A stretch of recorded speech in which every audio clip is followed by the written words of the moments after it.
I mean, we just use human sort of ways of categorizing things to describe, supernatural things, which it doesn't work. It's not a one-to-one translation, but if you want to say portal, area, domain, the veil between the natural and the supernatural is thin, that's a place. The Cascade Springs Nature Preserve is a place like that in the middle of Atlanta.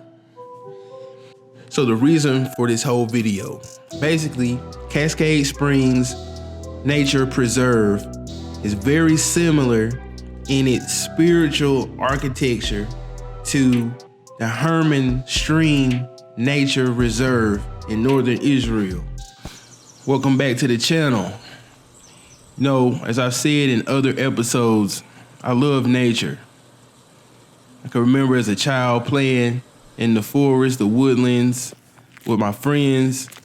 We explored trails, make new trails. Vines grew from high up in the trees. We could swing on these. Sometimes we'd pile on 2 or 3 at a time and swing. Great fun. I would think back and stories that family members told me about playing with the Creek and Choctaw indigenous people when they were children. When I would go with my friends into those creek beds, I would try to imagine the indigenous people hunting, playing, maybe some young guys just like me and my friends exploring. The creeks and woodlands permeate the southeastern U.S. When I moved to Atlanta, I chose an area that I was familiar with because of the green spaces. Now, Atlanta, the metro area, has a ton of green space in comparison to other large metros in the United States. So when I moved to the community of East Point, which is just south of the Atlanta city limits, the core of the metro, I happened upon a place that reminded me so much of the things I was familiar with growing up as far as the nature. My backyard, it was so many trees and things.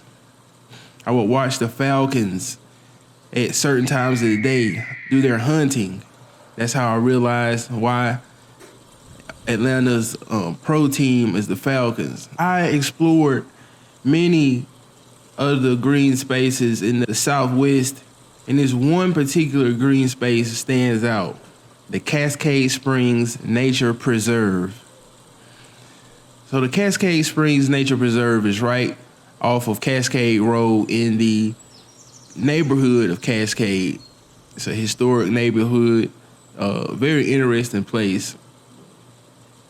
So I visited several times over the span of a few months.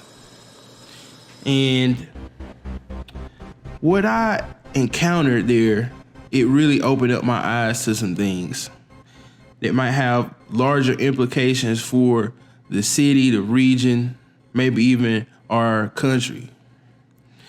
So the first time that I visited Cascade Springs, I just was really impressed by it being such a quiet oasis in the middle of the city. Get out of the parking lot, walk a short distance past relics of the times when it was a mineral water business, at the times when that was really popular in the early 20th century. You pass that, then you get to the first spring box. Now, this is one of the sources for what was the mineral water business. I've been there, seeing how it was pretty much dry. And you can make a left or a right. I chose to go to the falls.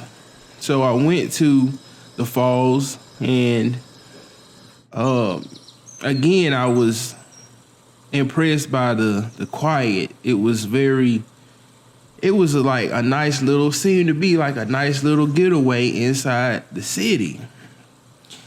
And so I sat for a while and took in the sights.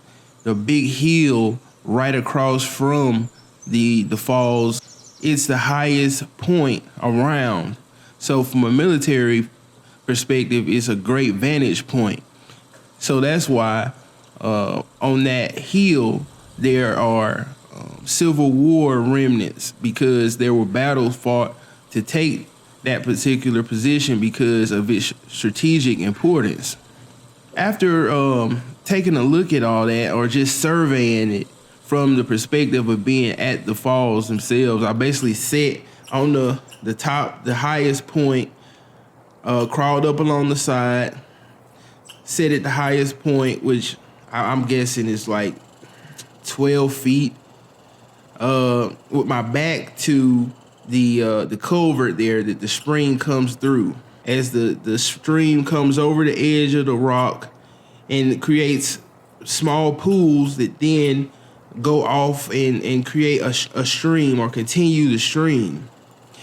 I noticed there was a few pieces of fruit in the main pool right under the fall. And I thought it was no more than 1.5 feet deep.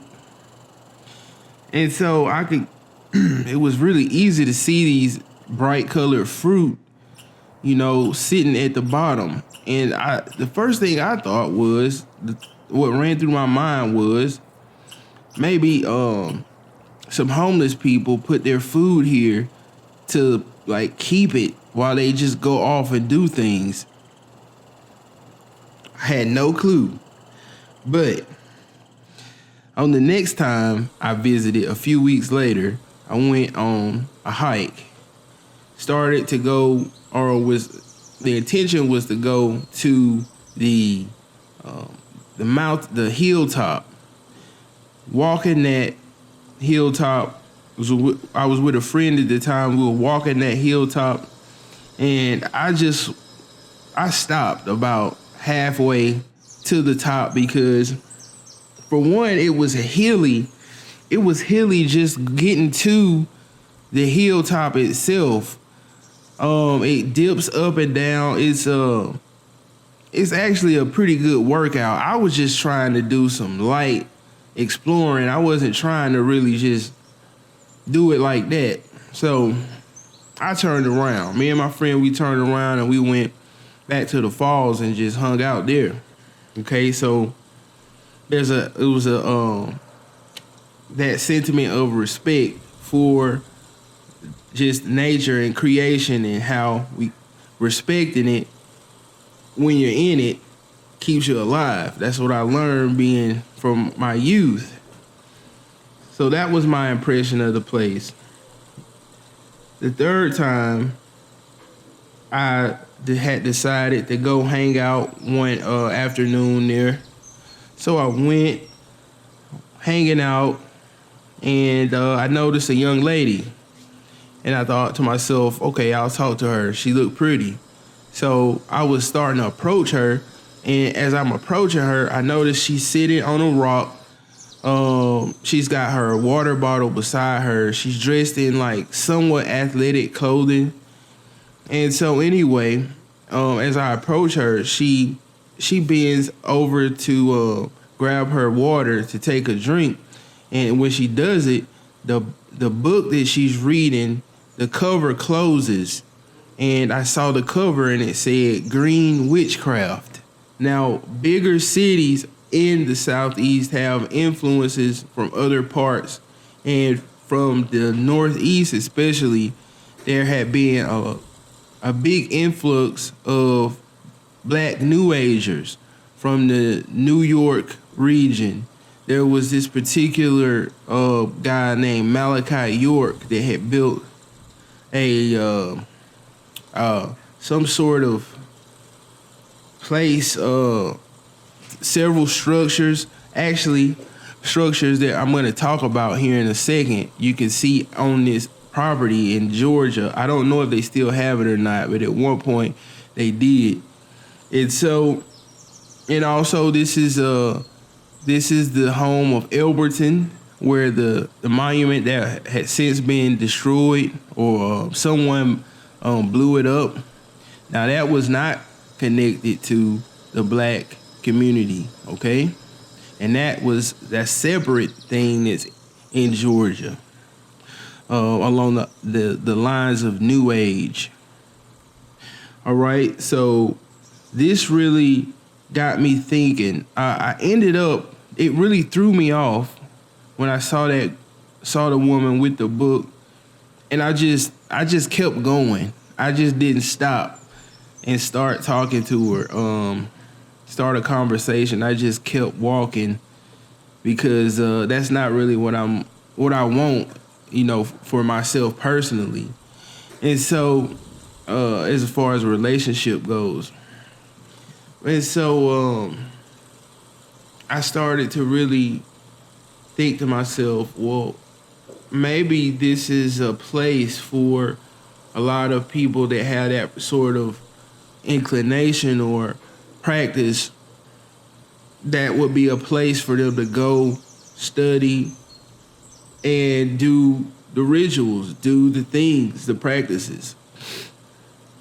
So the next time I went to the Cascade Springs, I was trying to see if I could discern those groups of people from the others that had come there like myself to explore and just soak up the quiet space.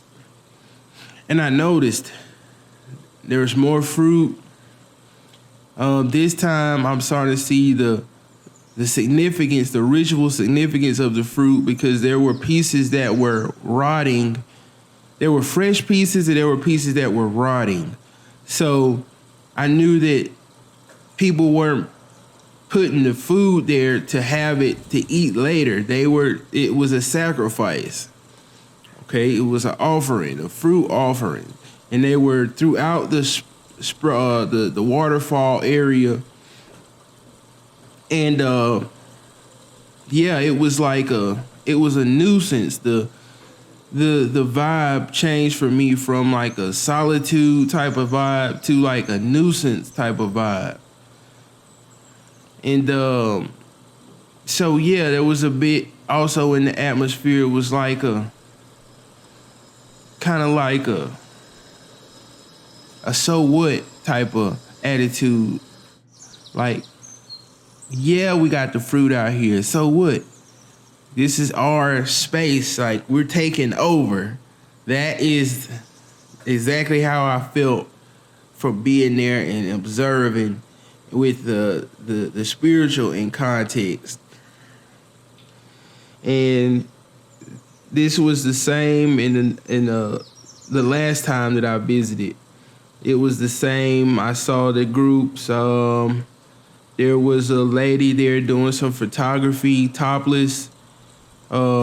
She had a photographer there taking pictures of her. It was a very like bohemian vibe to it. But so that's the thing about it. It was like, it really made me think about the light side and the dark side of the world system, because that bohemian studying the Green Witch crowd sitting around relaxing, that's more that light side. But then that sense of we're taking over, that sense of, there's something going on here that's not being just promoted or screamed out, but there's something going on here. And that's on the dark side. So there's both. I was able to see both of these dynamics of the world system at play at the same time.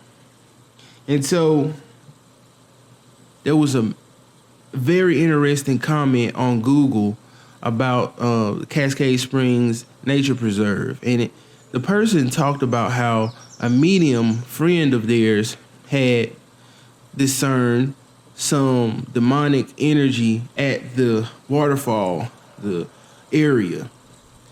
like a portal had been opened. And that really stood out to me because it's like, so there is discernment in the world system. Like the people that are on one side can discern activity or a presence that's symbolic of the other side. It's like my discernment, how it changed over time. How it at first when I went, it was subtle. I wasn't. It was just subtle. That's the way that I could describe it. It's subtle, like it dawns. It dawns on you. You know, that's what's going on. But you have to kind of just observe for a while. And so that's what I did over the course of a few months, being there for like an hour at a time or so.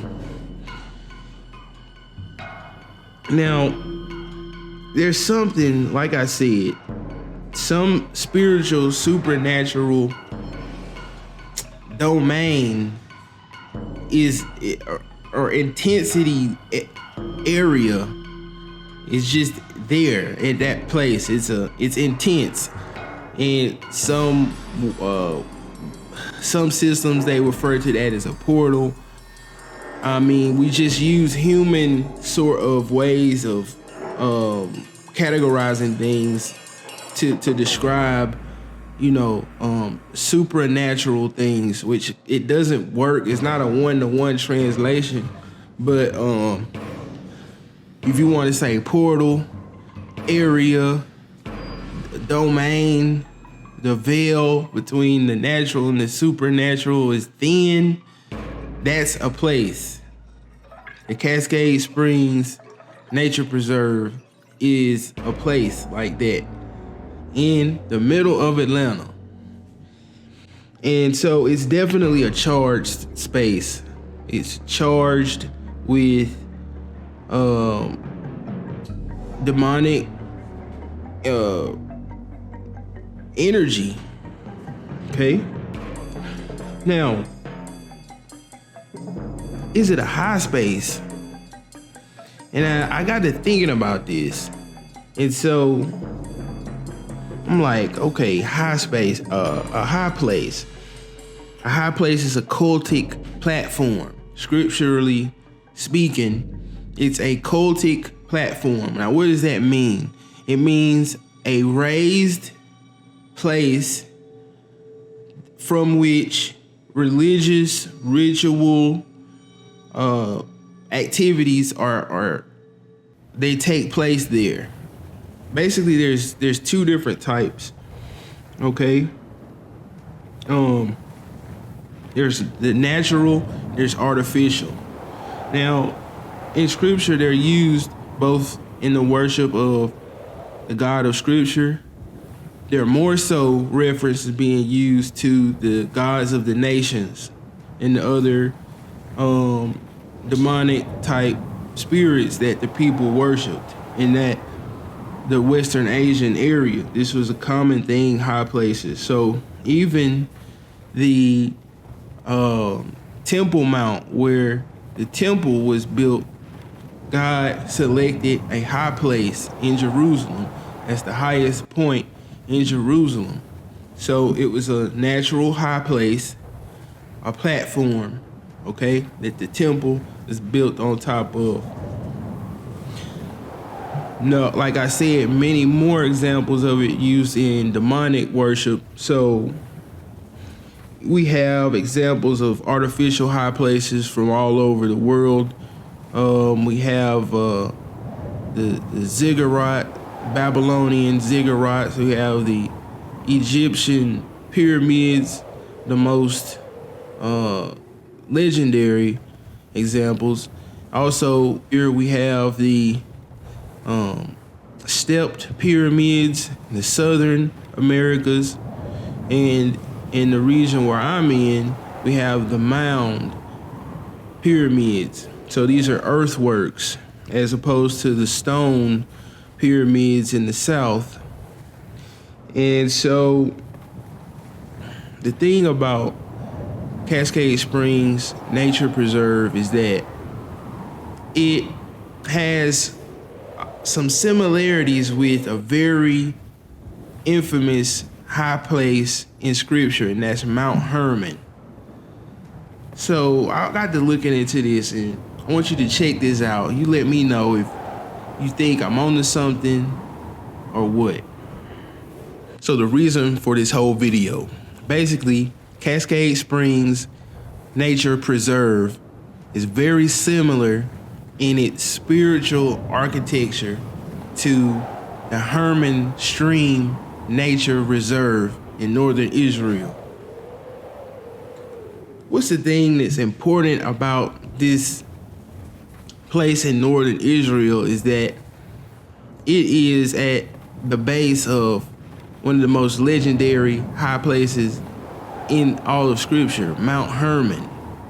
So Mount Hermon was the place where the Watchers came down, as described in the book of Enoch, where they came down to make their plan that would result in the flood. The consequences of the plan that they hatched on Mount Hermon, the consequences would be the flood. That's how serious their plan was.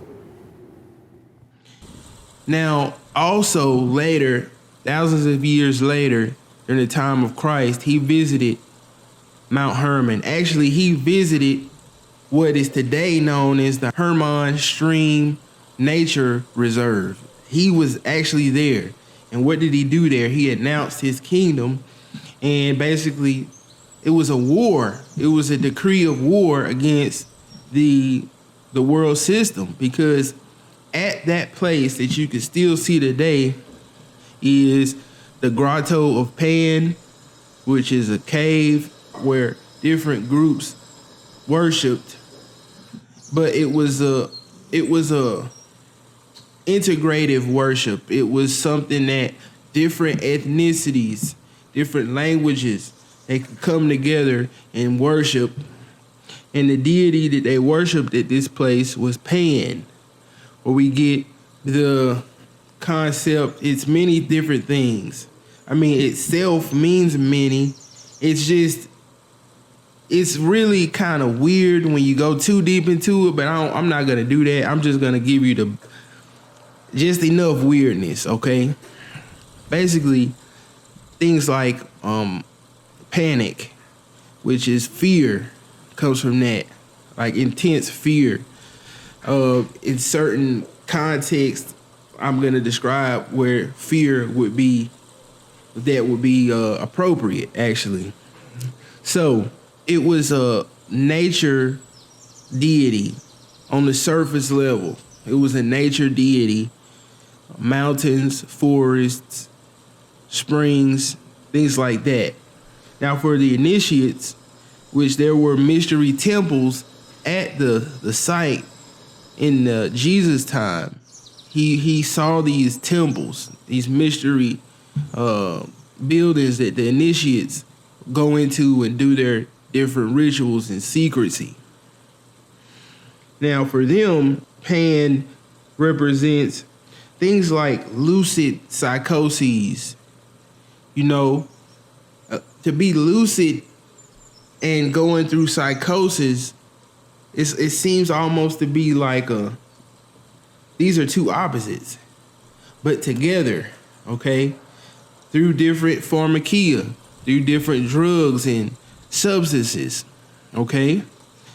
Can get to an altered state of consciousness like this, all right? Also, violent pansexual eros.